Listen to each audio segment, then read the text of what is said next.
Good morning, everyone. Welcome to Monday morning's assembly. And this is our next assembly on trust.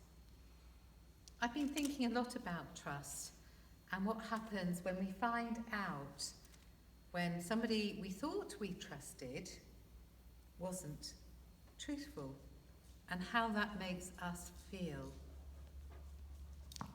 And that can be really upsetting when you have a friendship or a friend or a family member that you trust completely, and then you find out that something they've done is not being truthful or trustful. It can be really hurtful and upsetting. And I've been thinking about that and thinking about how do you then build that trust up again. And it's always about our actions. And it's about those actions that we re-cement those feelings of trust and reliability and truthfulness, all those words. So this week's story is about ladybirds. Oh, you may be thinking, how can a story about ladybirds be about trust? Well, I don't think that you would know that many years ago, ladybirds didn't have black spots. They were just red and shiny. And they were red and shiny, and they lived together and followed each other around. And they were led by a superb ladybird who was very trustworthy. And this ladybird was called Tom. Tom was the leader of the ladybirds. They followed Tom wherever he went because they had learned to trust him. And they felt safe following Tom in whatever journey he took them on. And he took them on some fantastic journeys through valleys, up mountains, different countries, across oceans. And they felt good. Well, one time on a journey, they were crossing a very vast river. And unbeknown to Tom and all the ladybirds, that further up the river, a dam had broken. And when the dam broken, there was a rush of water at great speed and at great sound and with great force.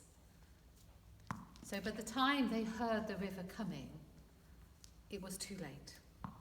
And Tom and many of the ladybirds got washed away. It nearly made them extinct.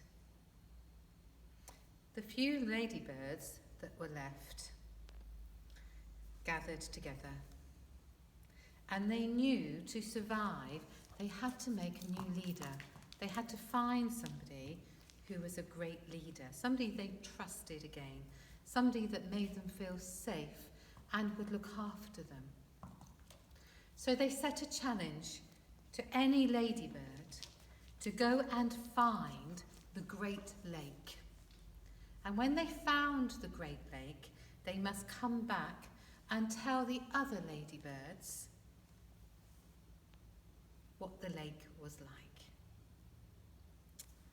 Well, there was lots of talk about it and lots of, no, you do it, you're a good person, you do it. No, you do it. Oh no, I'm not very good at it. Oh, but if you think I am good enough, yes, that would be great. In the end, it came down to two ladybirds. Both ladybirds were good and strong and had trustworthy characteristics. They spoke honestly, they were caring, and they looked after each other. Both of them went and left for the journey. When they left, the other ladybirds looked after each other and waited.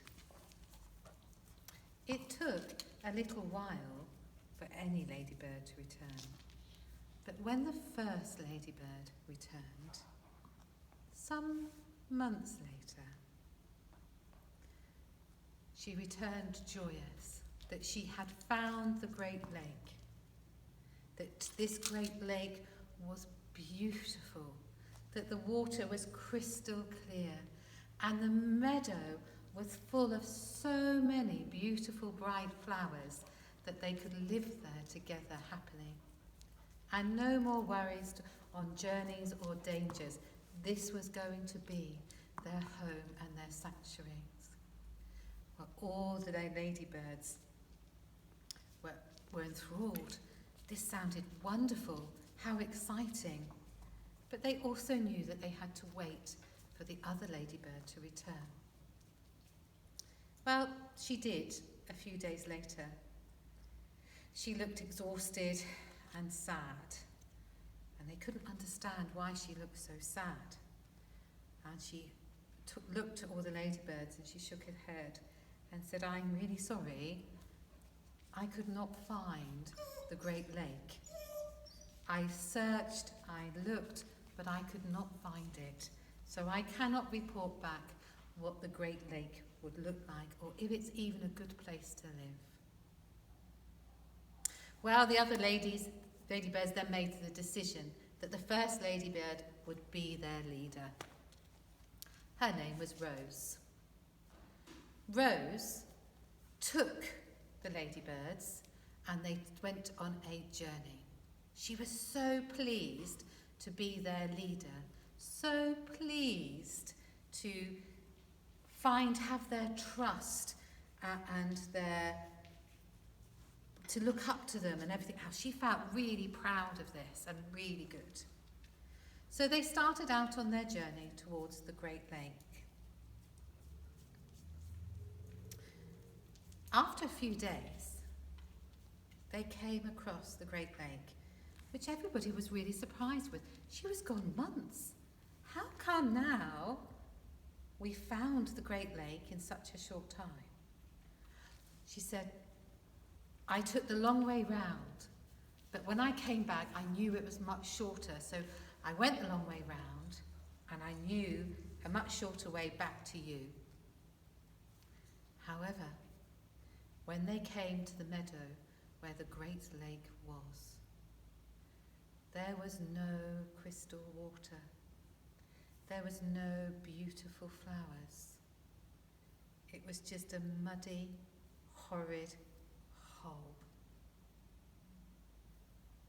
The other ladybirds looked to Rose. They had trusted her. They had believed in her. And they then suddenly knew that Rose had not found the Great Lake, and she had not been truthful in her reports coming back. Everyone was very, very sad. However, they also then looked at the second ladybird, Betty.